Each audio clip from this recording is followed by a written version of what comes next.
Hi friends, welcome back to Rugged Mountain Homestead. And if you're new here, my name is Sarah. As you can probably tell, I'm pretty rattled. And I'm going to give you a little bit of background for context so that you can actually see and understand what I'm getting ready to show you. Okay, so you guys know that I'm a first-time chicken keeper. Got these hens back in last May. They started laying in September, and they've been in a hard molt. I don't know if that changes their personalities, what happens, because I thought we had a broody hen. And we've had some issues this summer and different things, as you've probably seen on previous videos. Anyway, it's too bad I didn't have a camera set up, because this would have been a comedy for sure. So I thought we had a hen that went broody. Come to find out, she wasn't broody. I finally witnessed her being bullied.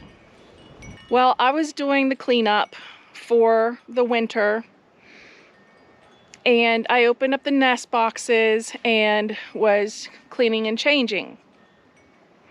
The bullied hen runs into the chicken run, and I mean, they are on her. I mean, like 10 of them, they are on her, and I thought for sure they were going to kill her. But I made enough noise, I got her away. She came back in the coop. I noticed she'd been hanging out in the coop, not going in the run, to the point of where I was giving her water in the coop separate from them.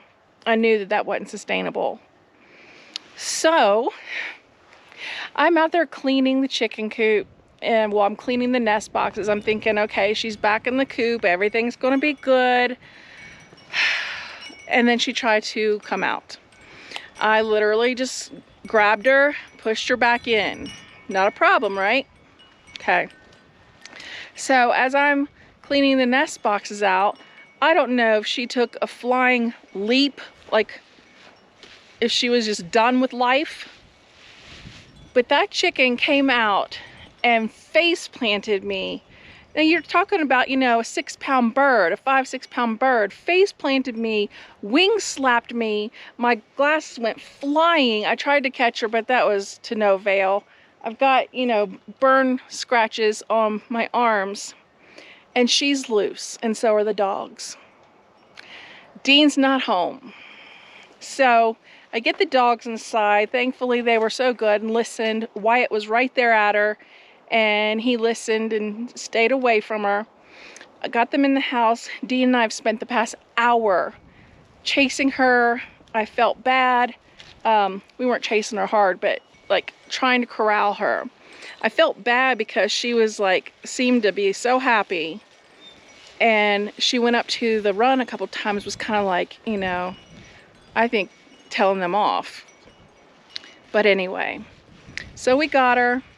She's in the garden. She's one of the red stars. They are my favorite. And the hard molt, you know, she's trying to grow her feathers back in, and it's coming along. I put her here in the garden because I knew she could free range. I also know that the fence is at least 8 feet high. And I did not think an aerial predator would come in the fenced in area. So I know that chickens don't do well by themselves. So I don't know what I'm going to do about that yet. I don't feel like catching another chicken to put down here with her. I have a text out to my favorite chicken friend to find out what she suggests. She's been keeping chickens long time. So in the meantime, that leads me to the next job. I brought you with me because I plan to anyway. I'm going to dig up the potatoes. And the reason I'm going to dig up these potatoes is because the leaves, I believe, are toxic to chickens. They're not supposed to have them.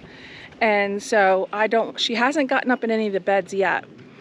But I need to get out anything that we want to salvage from her.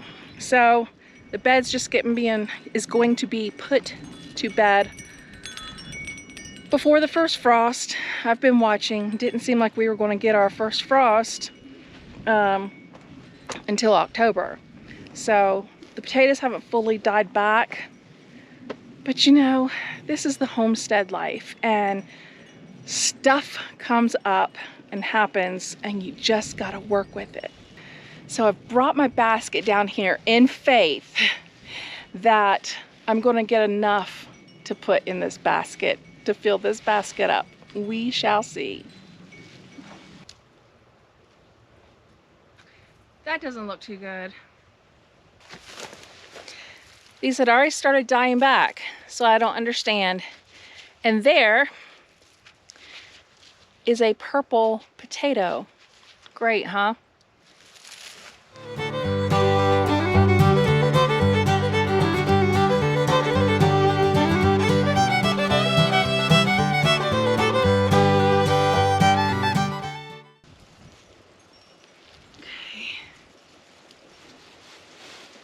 Okay, now we're talking. Now we're talking.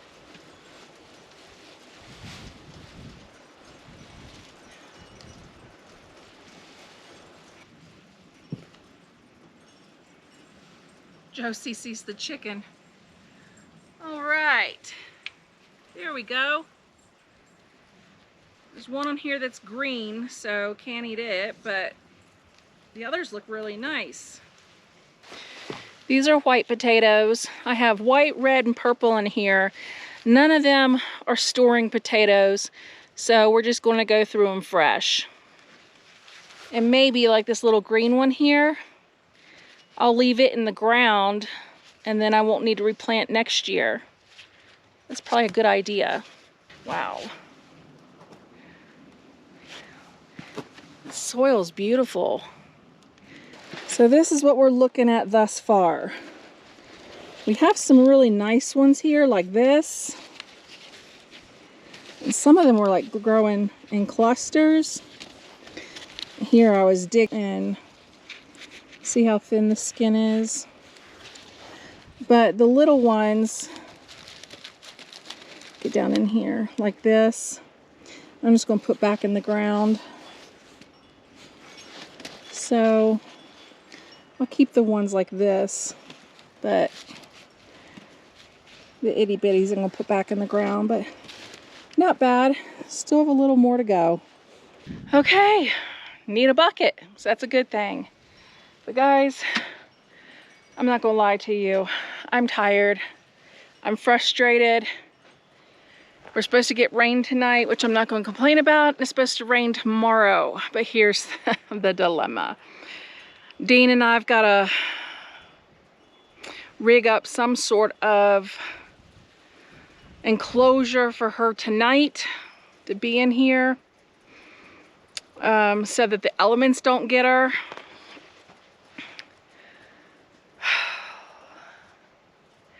Putting the garden to bed is not what I had planned for today. Chasing a chicken down, saving her life from the other chickens was not how I planned to spend my day today.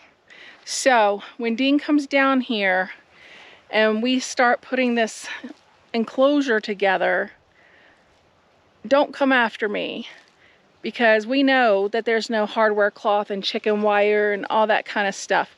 We're just trying to keep her from getting killed right now. If something were to get her tonight, I can, you know, I can rest easy. I did everything I could. See what Dean and I can rig up. She hasn't tried to get in any of the beds yet. I just think she's happy being out here free ranging.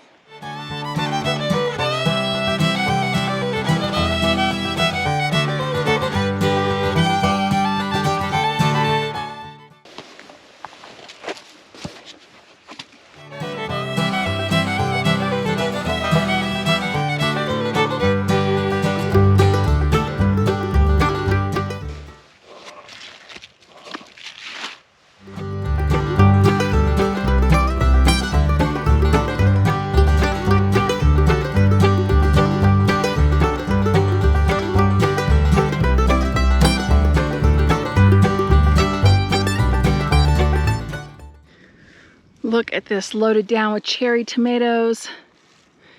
And some of you are like, they're black. Yes, they are. But they are a variety called black strawberry. And they are black, but they blush on the bottom. And they are so good. They almost have like a sweet, almost like a candy finish to them. We love them. And we've been able to do fine with cherry tomatoes, not in the greenhouse.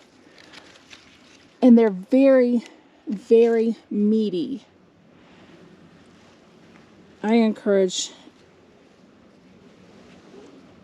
anyone to try these. Oh my gosh, that is so good.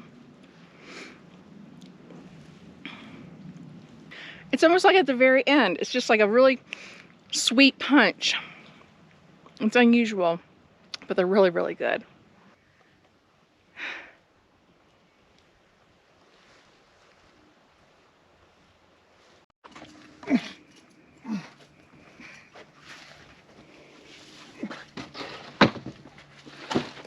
That might be good for the back, because that hole looks smaller in the back. It'll get us through till we decide what we're going to do. Who said duct tape doesn't work for everything? It's chicken tape. Ugh. Today it is.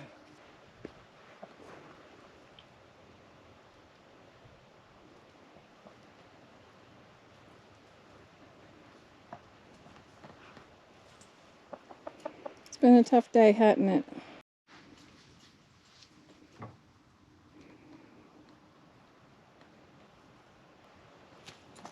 Josie, nice. Annie, Josie.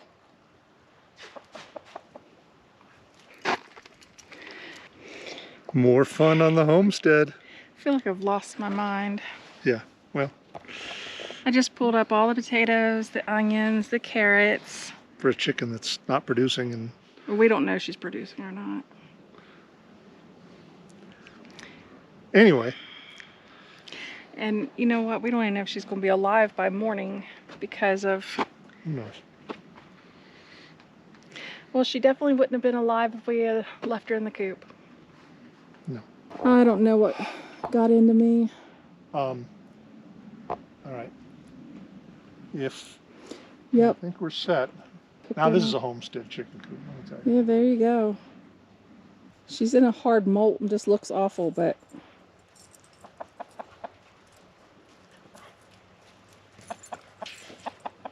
Be nice, Josie. And this truly is a day in the life. Who knows? She may not even be there in the morning. A day like today calls for some tea. So I put in 1/4 teaspoon of chamomile flowers. Just gonna put in 1/4 teaspoon of lavender.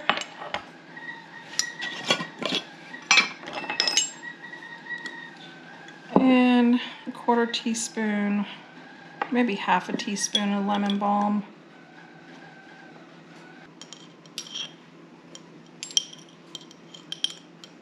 And 1/4 teaspoon of mint.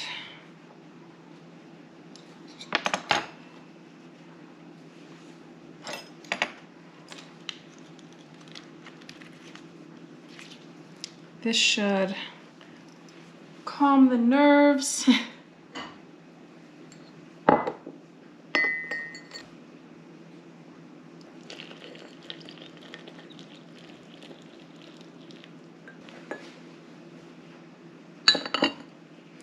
Let that steep. Okay, so it is the next day, and I wanted to give you a bit of an update about our chicken situation, especially now that I'm a little bit calmed down and I've had a good night's rest.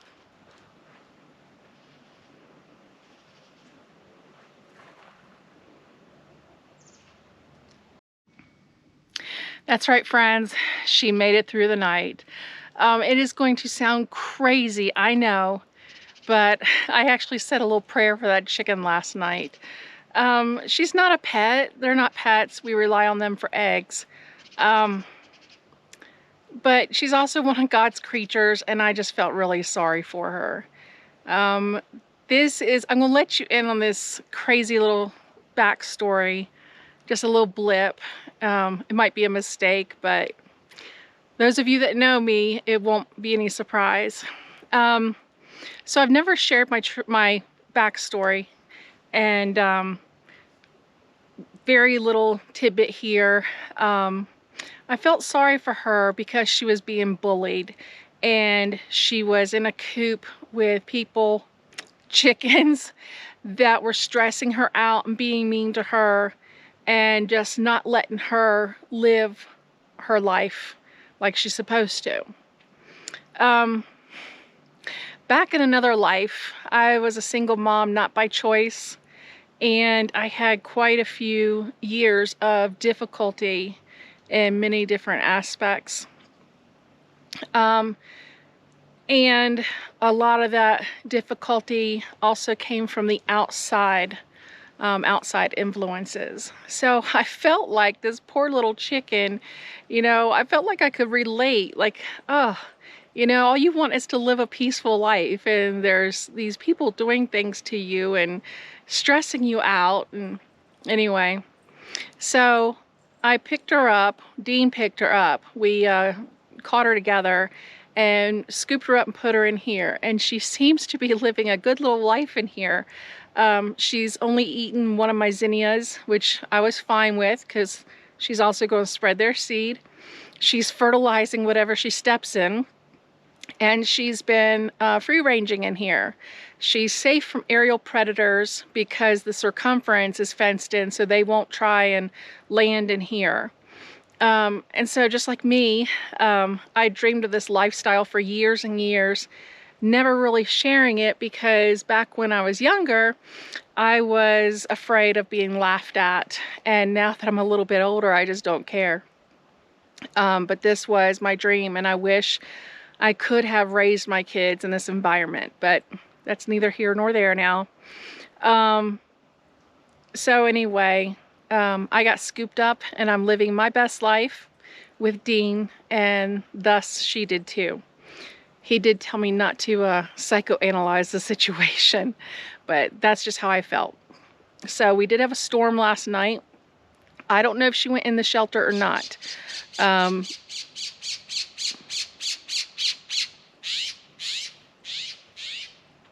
Won't come in here. I don't know if she went in the shelter or not. I laid water out there, and I laid a little tiny squash in front of it just to kind of say, here, this is for you for tonight. I think she did. I think that the elements, it was a bad storm, and with it being cooler temps, I think it would have gotten to her. She seems to be very happy in the pollinator garden. Wyatt, be easy. Wyatt, that's what you get. Leave it. Thank you. She can't live in here by herself, but here's what we're doing to remedy the situation. After talking to my very favorite chicken friend, there was a couple options. One of them being that we put a new hen in here with her. They have a separate coop, and they basically live separate lives from the flock, the other, So I'm not really sure that's the answer, because I'm just not sure that while she's leaving things alone now, you don't know what another chicken would do. I don't mind her eating stuff now because it's the end of season, but I definitely, during the throes of the season, do not want her eating things out of my garden. So the other option was we get rid of Big Bertha. I've just been calling her that, not because she's a pet, she's mean. Obviously, she is our hen that thinks she's a rooster. She's actually grown a larger comb, bigger wattles. She's bigger in stature. And she just kind of puffs herself around like she's a rooster. And that is a phenomena that we have talked about before that sometimes will happen in flocks with no rooster. So we could get rid of her. Nobody is going to take a hen like that. People are leery to take hens from another homestead or farm into their flock anyway. You just never know what you're getting unless you really know the person. And nobody's going to take a mean hen. Just, you know, you can't, and I'm just not going to lie about the situation. So the only option we would have would be to cull her. And I prefer not to do that unless I absolutely had no choice. The last resort, no, not the last resort. The last resort would be culling her. The last solution offered, which is what we're going to go with, is that my friend has a 6-month-old rooster. So we are going to introduce him to the flock because that will immediately put her in her place. There's not going to be a pecking order with a rooster. There will be a pecking order with the hens, but she will know immediately that she's been demoted. So then we're going to wait a couple days and let them get, you know, acclimated to him. Make sure that works out. If that works out, then I'm going to put her in a kennel, leave her in the run overnight. She'll be protected. And then that way the flock can accept her again, back in knowing that she belongs with them. So, well, there she is for the first time. But the stress, I kept finding her feathers in the coop and in the nest boxes. And so I think it was the added stress was not helping her to get her feathers back. They all still have bald spots, but you can see some have new growth because it looks like down feathers. And I've been supplementing them with alfalfa, and they get a high quality organic feed, no soy, no corn. So, and then of course they get supplemented with greens and leaves and unpollinated squash and things like that out of here. So it's just part of chicken life. For those of you that don't know, they have already started to decline their egg production because they're putting all their energy into growing their feathers back now for the winter season. So thank you for joining us up here on Rugged Mountain Homestead. We truly are always so glad when you do. We really value that you spend your time with us. We look forward to seeing you next time, and until then, take care.